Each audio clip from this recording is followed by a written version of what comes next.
দশম শ্রেণীর প্রথম পর্যায়ক্রমিক মূল্যায়নের অন্তর্গত সহায়ক পাঠ মতি নন্দী রচিত কোনি যে গল্পটি রয়েছে, এই গল্পটির সমস্ত গুরুত্বপূর্ণ প্রশ্নগুলি আজকের ভিডিওর মাধ্যমে আমি তোমাদের বলে দেব।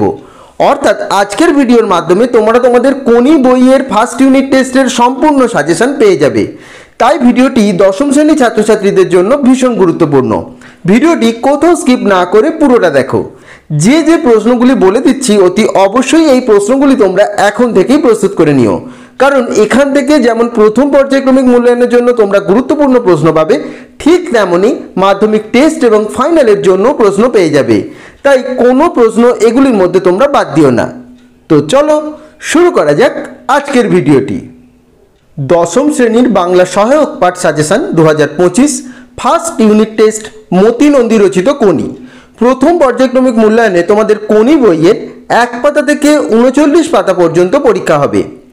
এবার তোমাদের এই কোনি বই থেকে সহায়ক পাঠের যে প্রশ্নগুলি থাকবে সেখান থেকে শুধুমাত্র 5 নম্বরের প্রশ্নই থাকবে। তাই 5 নম্বরের সমস্ত ইম্পর্টেন্ট প্রশ্নগুলি তোমাদের বলে দিচ্ছি। প্রথম প্রশ্ন, বারুণী কি?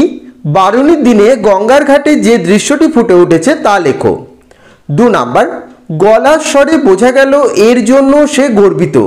কে কিসের জন্য গর্ব অনুভব করেছেন, তার এই গর্বের বিষয়টি ব্যাখ্যা করো। 3 নাম্বার, আপনি আমার থেকে 4000 গুণ বড় লোক, কিন্তু 4 লক্ষ টাকা খরচ করেও আপনি নিজের শরীরটাকে চাকর বানাতে পারবেন না। বক্তা কাকে কেন একথা বলেছেন? প্রশ্নগুলি খাতায় লিখে নিয়ে কিন্তু তৈরি করে নিও। যদি কোনো প্রশ্ন সমস্যা হয় আমাকে কমেন্ট করে কিন্তু জানাবে। 4 নাম্বার প্রশ্ন, 4 বছরের মধ্যেই প্রজাপতির ডানা মেলে দিয়েছে। প্রজাপতি সম্পর্কে কি জেনেছ? প্রজাপতিকে ঘিরে ক্ষিতিশ সিংহের পরিবারের কোন ছবি ধরা পড়েছে? 5 নাম্বার, কতগুলো স্বার্থপর লোভী মূর্খ আমায় দল পাকিয়ে তাড়িয়েছে বলে শত্রুর ঘরে গিয়ে উঠব? কে কখন একথা বলেছে?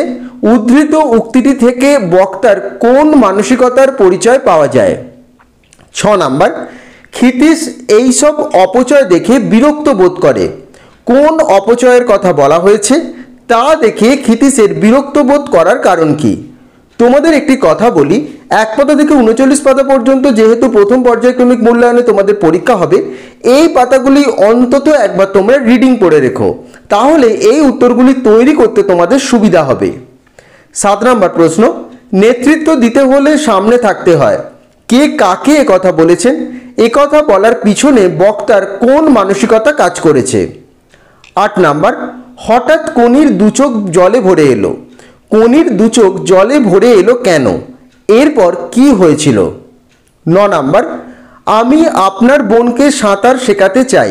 বক্তাকে উদ্দিষ্ট ব্যক্তি উত্তরে কি জানিয়েছিলেন? 10 নাম্বার, একটা মেয়ে পেয়েছি, তাকে শেখাবার সুযোগটুকু দিও তাহলেই হবে। বক্তার এমন কথা বলার কারণ কি? এই কথা বক্তার কোন মানসিকতার পরিচয় পাওয়া যায়? 11 নম্বর প্রশ্ন, কম্পিটিশনে পড়লে মেয়েটা তো আমার পা ধোয়া জল খাবে। বক্তা কে? কি প্রসঙ্গে তার এই উক্তি?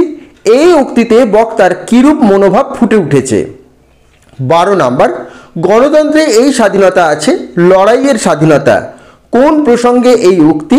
উক্তিটির তাৎপর্য বিশ্লেষণ করো।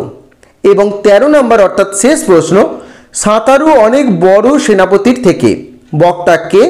একথার মধ্যে দিয়ে তিনি কি বোঝাতে চেয়েছেন? এই 13টি প্রশ্ন করে রেখো কোনি থেকে, তাহলেই প্রথম পর্যায়ক্রমিক মূল্যায়নে তোমরা কমন পেয়ে যাবে, তোমাদের কোনো সমস্যা হবে না। এই প্রশ্নগুলির উত্তর এখনই প্রস্তুত করে নিও। যদি কোনো উত্তর তৈরি করতে কোনো সমস্যার মধ্যে পড়ো আমাকে কমেন্ট করে জানিও, বা কিছু জানার থাকলে সেটিও কিন্তু কমেন্ট করে আমাকে জানাবে, আমি সেই উত্তর অবশ্যই তোমাদের দিয়ে দেব। ভিডিওটি তোমরা পজ করে করে ভিডিওটি স্ক্রিনশট নিয়ে রাখতে পারো, প্রশ্নগুলি খাতায় লিখে নিতে পারো, অথবা প্রয়োজন হলে ভিডিওটি প্রথম থেকে তোমরা আর একবার দেখে নিতে পারো। এটি হলো তোমাদের দশম শ্রেণীর প্রথম পর্যায়ক্রমিক মূল্যায়ন সহায়ক পাঠের মতি নন্দী রচিত কোনির সম্পূর্ণ সাজেশন।